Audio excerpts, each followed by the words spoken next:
cultivate it, you have to water it, you have to get a lot of different iteration and feedback on that idea before it actually becomes worth something.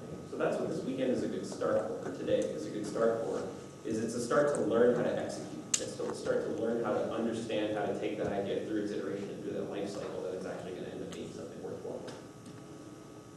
So you're going to start, and you're going to start brainstorming and trying to figure out what you're going to do. You're going to put down a bunch of different things on the list, or however you decide to actually iterate and grow on this idea. And you're going to have an endless amount of things. Normally when you have an idea, it's something like, I want to build Facebook, I want to build Connect, and post pictures, and et cetera, et cetera, et cetera, et cetera, et cetera. The one thing that you really, really need to start with is, again, kind of like what I was saying earlier with that focus, is just find one thing that you're defining that you're doing excellently. And again, I say this out of experience, because I've built a lot of different kinds of games, I've built a lot of kinds of different products, and a lot of times the response that you get is like, what's the one thing you do excellently? It's like, well, it's the sum of its parts. Normally that means I'm not willing to take a stance on one thing and say, like, this is the amazing thing that I'm going to deliver to my friends or deliver to my users. What you want is you want a user, after using your product, to be able to say, I can't believe I lived without X until now. And that's usually not, I can't believe I lived without this product that did this and this and this and this and this and this and this and this. It's, I can't believe I lived without the ability to make texts or the ability to have apps on my phone. These very iconic movements. And the big lesson for me is, because this sucks to hear, frankly, it's like, well, I want my app to do everything. I want it to be this thing that delivers everything to everyone. The thing that really resonates with me that I've learned the hard way is starting with one thing that you do excellently isn't the same as having a product that doesn't eventually do everything. Does anyone know the story of how Facebook started, by chance? Facebook started in Harvard when Zuckerberg basically gathered together the photos of the sororities and fraternities, and he basically built a Hottermod. It was nothing other than showing these pictures and gauging them back and forth, and it turns out sex sells in general. And so it skyrocketed in Harvard, and it was just that. It was the first place where you could have photos of the people on a college campus and see whether they were single or they were in relationships. Nothing else. That was the start of Facebook. Now, Facebook today looks absolutely nothing like that, but what they did is they, unintentionally, admittedly, found something that people really latched onto and really enjoyed, and then with that user base, they grew something that turned out to be really, really big and really popular and really successful. So when you're thinking through your ideas, think about some piece that you're going to deliver excellently, and don't look at the other pieces as things you're not going to do as much as things you're going to do next, things you're going to do later, things that are going to come afterwards. And I'll tell you from experience, there's about a 50% chance that that list is actually the stuff you're going to do, because as you grow, you'll find other awesome things that plug onto that. And those are the kinds of things that actually work better, is the things that come from user feedback, that come from an audience that loves what you're delivering them already. So, you have an idea, you have a core, you have something that you're starting with. This is actually, there's a Zynga dog over there. This is actually how we started our products at Zynga with Friends. This is, we would start paper prototyping these games, and we'd just take Dominoes and Settlers of Catan and Monopoly and cardboard cutouts, and we would start prototyping these games. Instead of actually building it and investing in engineers' time, we would try and build something that we could just make with pen and paper, literally. Does anybody understand what asynchronous gaming is, what Words with Friends is?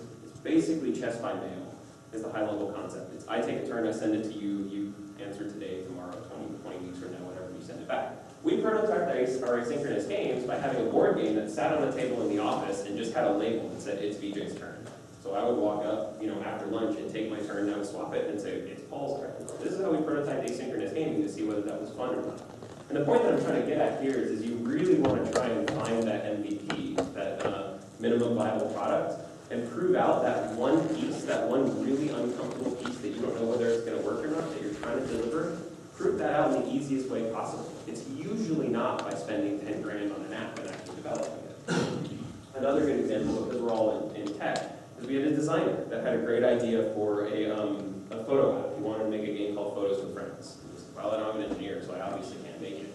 He sat down and he was like, okay, maybe I can actually figure out some way to do this. And he prototyped the entire game by SMS, basically, by sending these texts back and forth, and he was like, these are the rules, just promise to adhere to them, basically. And we got to test out this app with zero technology being built, and we were running around the cotton mill where we used to work up in McKinney, taking pictures of ridiculous things and seeing if this idea was fun. Turns out it wasn't fun, and we burned 3 hours of designer's time instead of maybe 20 or 40 hours of a year.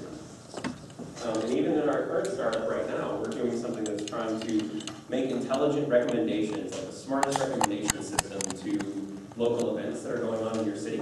We brainstormed a lot of different ways to build the tech for it, and then finally we were like, wait, we could just do this ourselves. Like, once a week we would go in and just like manually build up the database of the server. And so instead of building this beautiful architected engineering system, figure out what actually matters to your users. The users don't care that me and Dave are actually building some system on the back end that's delivering them recommendations. They just care that it works. That's it. So MVPs almost always are quick and dirty. One of my favorite quotes about coding in startups is, if your code is beautiful, you took too long to ship. Which I completely agree with. It should look like crap behind the scenes the first day. I hate that. I'm an engineer. But if your code is beautiful, you took way too long, because you built beautiful code. The user doesn't care about beautiful code. They care about a functional product.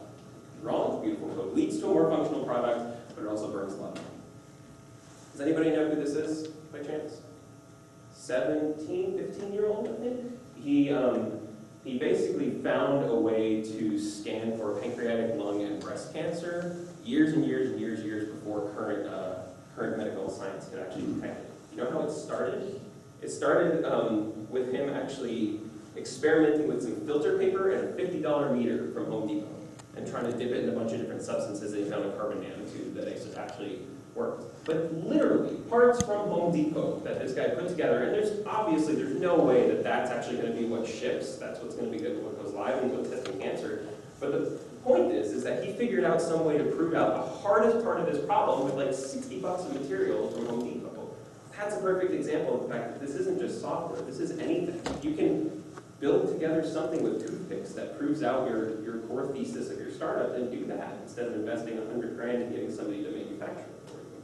So just normally, if your first product that's trying to prove that hard point, if it looks beautiful, you've wasted too much time. And this is something I constantly have to remind myself as a perfectionist, because it drives me crazy, but it's usually the best way to move forward. Has everybody seen this before, Lean Startup? So if you haven't seen it before, study it and memorize it. Previously, in most corporations, it used to be find an idea, invest $3 million and build it, release the product, and that was the whole cycle. And I really hope you succeeded, because otherwise you lost $3 million. We're in a different world now. We have the capability to not only connect with small groups of people via the internet, or via the App Store, or via Steam, or Kickstarter, or anything like that, but we have the ability to actually learn and gather more data from them. So now, you can invest almost nothing and start to actually learn about your users, gather information about them, and then make intelligent conclusions based off of that. So what you really want to figure out how to do is shorten the time you go through these cycles. My primary argument in general for anybody who's trying to do a startup is literally track how many of these cycles you go through. If you've invested 6 months, 8 months, a year, 2 years, 5 years, 10 years, and you haven't gone through these cycles, you're probably doing it wrong, because you're investing a lot of effort in something that I genuinely wish you the best. I hope that it works, but I've done this a whole lot, and the one thing I know for sure is I screw up a lot too. You're going to make assumptions about your user base, and unless you are a user, and even if you are a user that uses that app regularly, you have an observation bias, and you're not going to be able to look at your own product objectively. So the best thing that you can do is get this out in front of people and actually try and go through as many loops as possible. And I know why people don't do this. I've learned this over the past year. The reason why people don't do this is because they don't want to know the answer. The answer is normally that your product isn't as good as you think it is. And that's a really sobering thing to do. It sucks. It's not fun. But the earlier you figure that out, the less money you've invested in it, the less time you've invested in it, the less emotional investment you have. So shorten this time to validation as much as humanly possible. And I believe this. We eat our own dog food. So when we were at NewToy, we tried to go through as many teeny tiny circles. We had this idea of overlapping circles of focus groups. So the first is the team. This is Kevin Holm, one of the designers that worked with friends. And we would, as soon as we were trying new features or a new product, we would have our tiny little team, and we would play test every single day. Every day was starting up and seeing, like, is this fun? Does it work? Does it suck? Is it good? Is it not? And if that started to feel good, we would go like, okay, let's open it up to the studio. Let's get some feedback from the studio. What's good? What's not? What's working? We would do this kind of on a weekly basis if we could. Great. If that works, which isn't always the case, we would open it up to friends and family. So, okay, let's have all of our friends and family, boyfriends and girlfriends, and come over and have some pizza and play the game and figure out what works and what doesn't. And these things are happening very, very rapidly, constantly. And if we get lucky enough to have a game that actually feels better than that, then we'll have an open beta where we actually get a couple more users. This is all before getting on the App Store, before releasing a product. But we would get more users outside of our friends and family. We would get them to invite more friends, and we'd get, you know, like 100 users, which was the cap at the App Store, which was the name of the distribution. But the argument here is that you can go through so many more cycles now, infinitesimally more cycles than you could before, when you had to ship a product out, and that was the first time that you could interact with your users. Now you can interact with people from day one. And even once you get on the store, you can interact with a large audience and start getting regular feedback and actually catch it. So inevitably what ends up happening is you find yourself back here, if you actually did it honestly. You find yourself back in the drawing board. You found some stuff that works, some stuff that doesn't. And almost always you screw up, like you fail. There's always going to be some process where you're screwing up along the way, some big assumption that you were making, that you were confident that your users were going to use the app the way that they thought you were going to, you thought they were going to, and some of it is wrong. Some of it's always wrong. And again, I fall into this camp too. So far, my co-founder and I have been working on our current app for about a year. We've had 2 major iterations, both of which we were very confident in, both of which completely failed. The third one feels better. That's how it always feels. So the one thing you really need to learn, and if there's anything at all you listen to, if you've already tuned me out, that's cool, but peek back in for like 30 seconds here. If there's one thing that you take away from this, learn how to embrace failure. Learn how to be okay with failing and figure out what it actually taught you and the good parts of it. Because the one indicator that actually has been known to be tied to entrepreneurial success is grit. It's that ability to actually try something, screw up, and be like, okay, that sucked. What did I learn from it? What's better?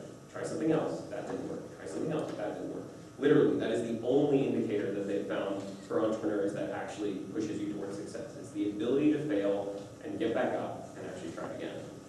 Now the benefit is that it's a million times easier to do this now than it has ever been in the past. There's so much tech. There's so many people out here that are trying to solve these problems for you. There's a lot of people solving the same problems for you, and you can learn from them, which is actually my favorite part about this space, is that we're working in a very bloody space right now, and everybody comes out with other apps that are trying to solve a similar problem to us, and I love it. People are like, there's competition, you've got to be careful. Like, no, that's great. They're getting out there, they're doing something different, like they're proving either something that works or something that doesn't work that we no longer have to waste our time validating.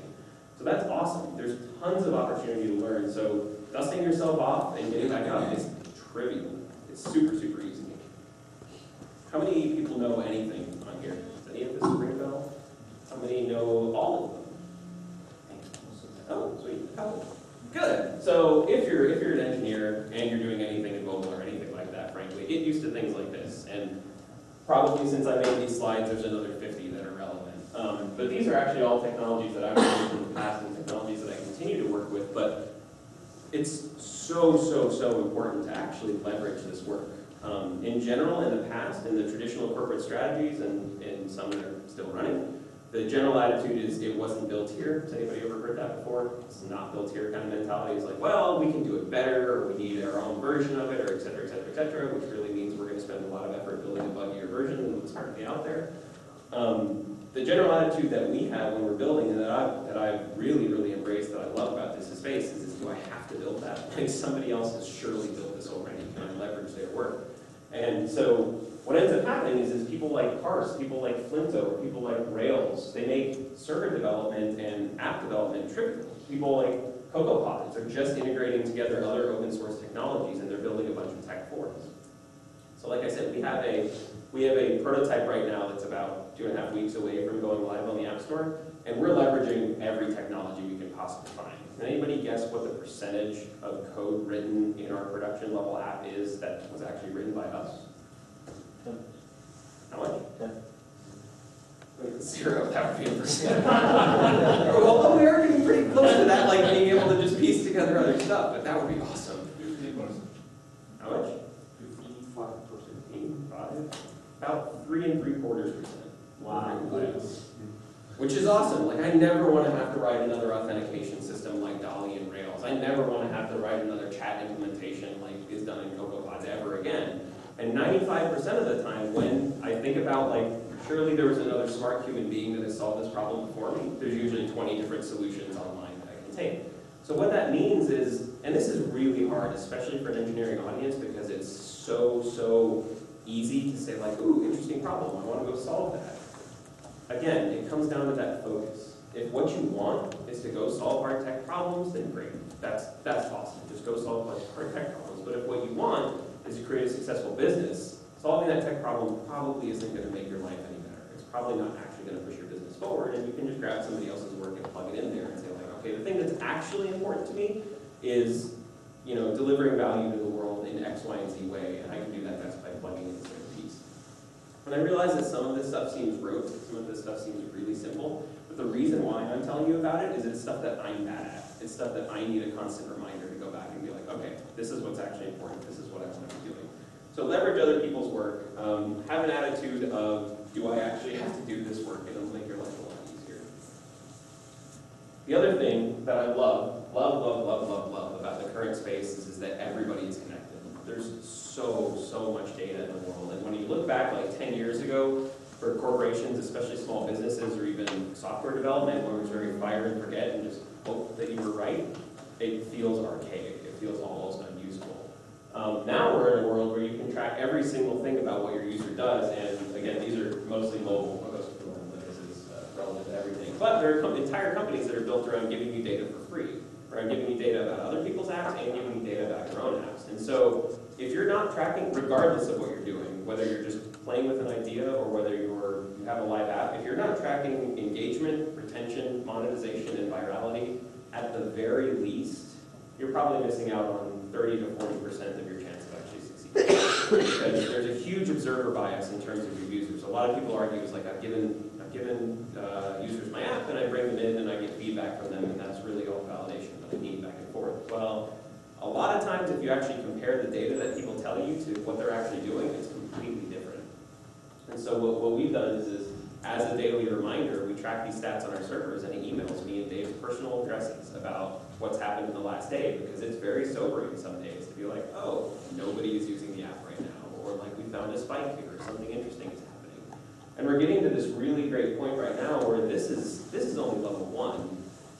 Right now, where we've got this aggregated data, that's really easy, that's really simple. On aggregate, we've got this many people creating accounts, we've got this many people doing this behavior. The fascinating thing about where this is going next is the ability to track individual users, to say like, this user has actually gone through this flow the most possible times. This user has actually engaged in this unique way, because we're starting to see that different demographics of users act very differently. And so that aggregated data actually becomes a little less relevant. But if you're not at least academically knowledgeable on that first pass, you won't understand that second pass. So if you're not gathering data about your users and you're not spending a lot of time trying to understand that behavior and trying to tweak based off of it, I would encourage you to do so. That being said, it's never a good idea to make decisions exclusively with data.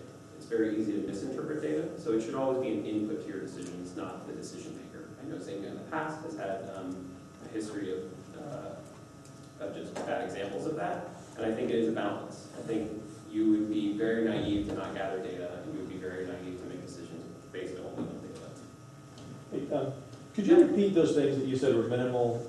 Engagement, retention, monetization, virality. Those 4. I would argue personally that retention is the most important. If you have 14 data retention, you probably have something that's missing.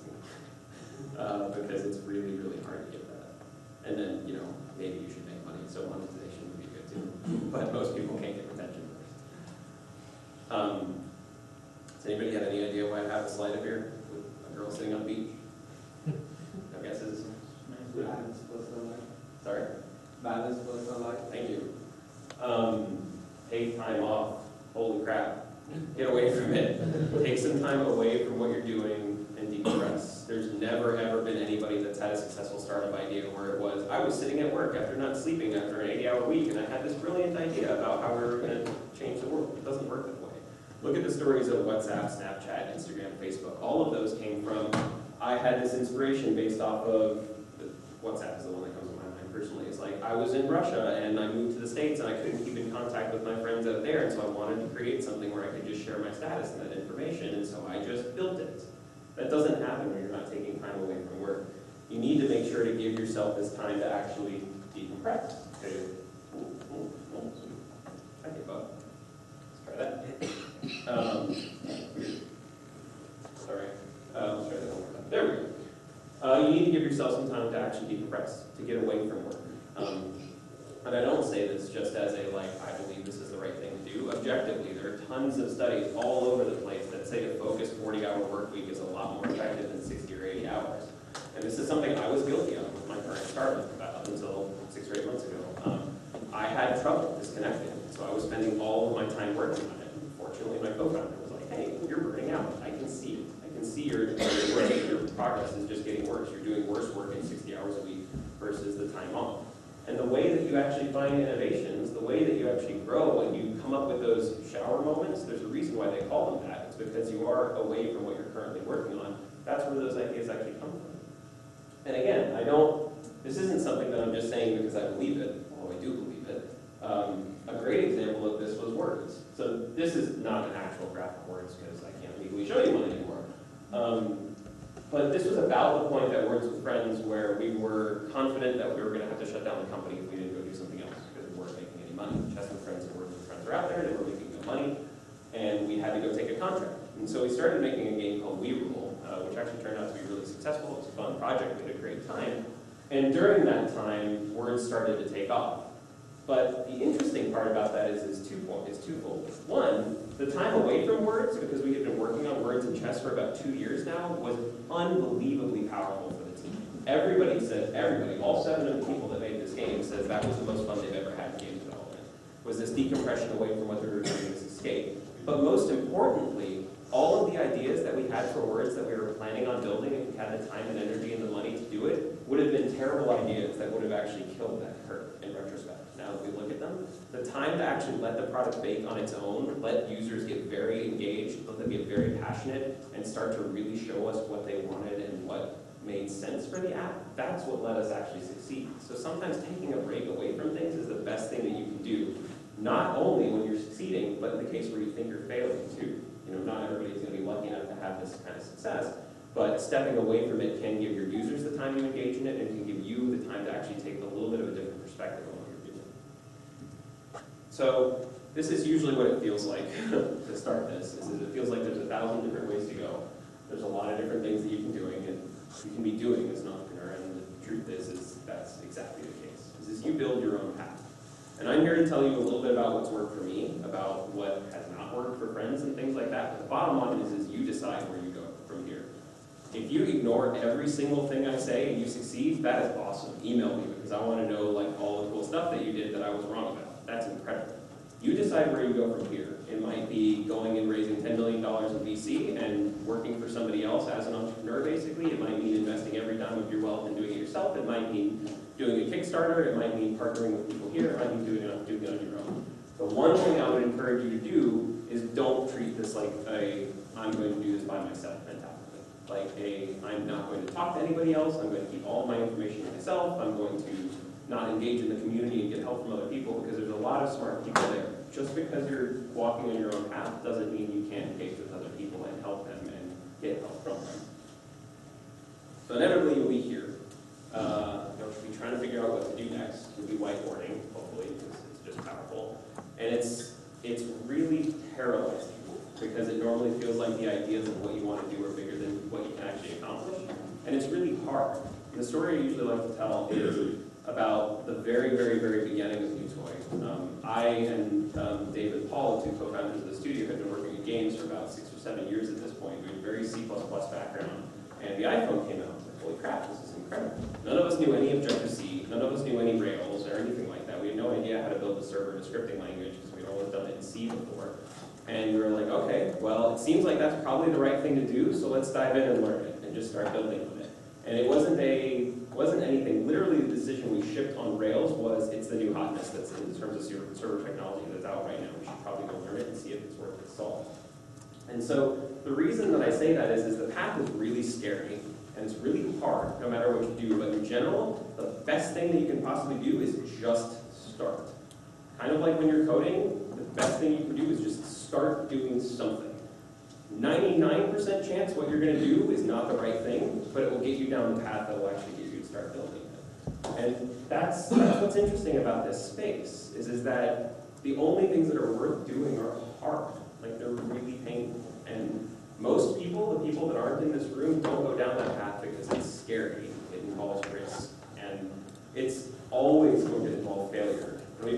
we've sort of trained ourselves as a society to run away from those things because frankly failing is really uncomfortable and it's unempowering. It makes us feel kind of inferior to the rest of the world, and so people shy away from it. But I would argue that's exactly the reason to do it, because not a lot of people are actually going down this path. A lot of people are running away from it. And so you have the ability to kind of jump in and not be that person that sits in the corner that talks about their dreams, but you can be the person that actually stands up and says, like, okay, I'm going to start actually building it. And it might not be what you started with when you actually ship it. Almost certainly isn't what you started with, but you took that first step. And I would argue you guys have taken the first step by coming out here today. Like, that's step one. And kind of the next piece, like where you go from here and the people that you connect with and the impact that you have on the world, that's the next piece that you can do. That part, that's completely up to you and where you go. Thanks.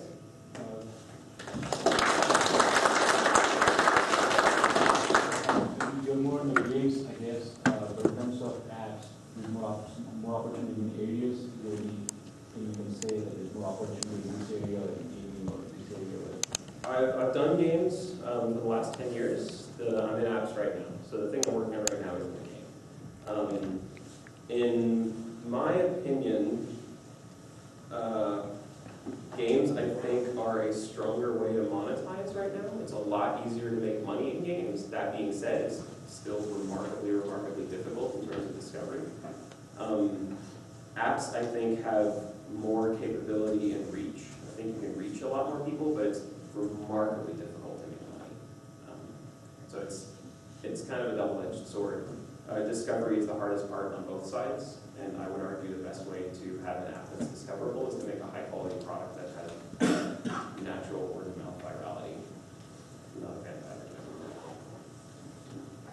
One question, I know you said you're an engineer background. Usually, like, I found it difficult to make a good presentation. I see you're doing it so easy. You're like that always, or you're like training, or I'm sorry, one more time. the presentation you made right now.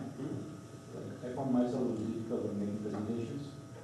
Were you always like that? Like, No. How did you? I'm an introvert, and first presentation I gave was really awkward. I would frankly follow my own advice, and I would just start doing it. And the very first I went through this transition of like trying to memorize every word out of my presentation, and then getting really uncomfortable because I didn't memorize it perfectly, and then eventually like getting a little bit in the middle, and now I'm like so far on the other end of the spectrum where it's like I'll put pictures up there, and they'll kind of remind me of what I want to talk about, and I'll just talk about it and make sure that I have a couple of points to keep on. So I've talked probably 15 or 20 times, and every time I've gotten better, but no, the first ones were bad. So it's not like you get any training or any specific MBA education or anything. I was just trying to get a different context because. No, other than for me, watching other people that inspired me, that I felt like when I watched them and I listened to them, they started to resonate with how I wanted to connect with other people, and then just practicing in front of other people because it's awkward when you don't. Quick question. Yeah. Did you talk about any funding details like seed funding or VC? How difficult it is to get that? You get connected to the. So connections and getting money are two different things. It's not getting money for your project. So I would. Yeah, but The problem I have with VC, personally, I don't think it's that hard right now. I think it's everything in this space is hard, so it's relative. The thing that I'm not a big fan about VCs is it all comes down to that focus.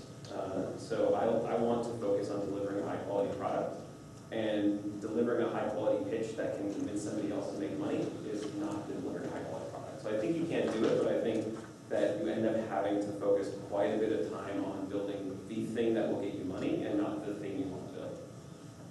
And frankly, I think that's what you have to do to get VCs. You have to build the thing that will, you have to build the pitch that will get you money, not necessarily the product you want to make. But sometimes they need to be there. But I'm not a fan of this person. So would you push any iPhone for any of your